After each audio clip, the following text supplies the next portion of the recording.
Okay, we're making our cold lentil salad right now. Spring mix. Next, I got my lentils from Trader Joe's. Like it says, ready to eat, warm or cold. So we're just gonna open these up and put them in the bowl.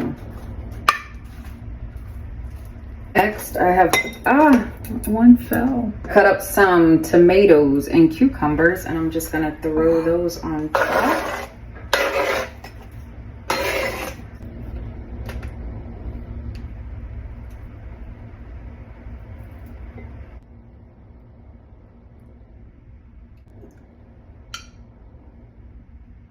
All right, let's add some walnuts for some crunch.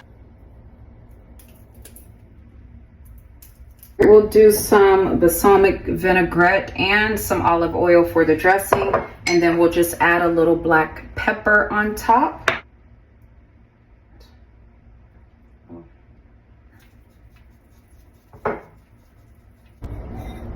Look at that.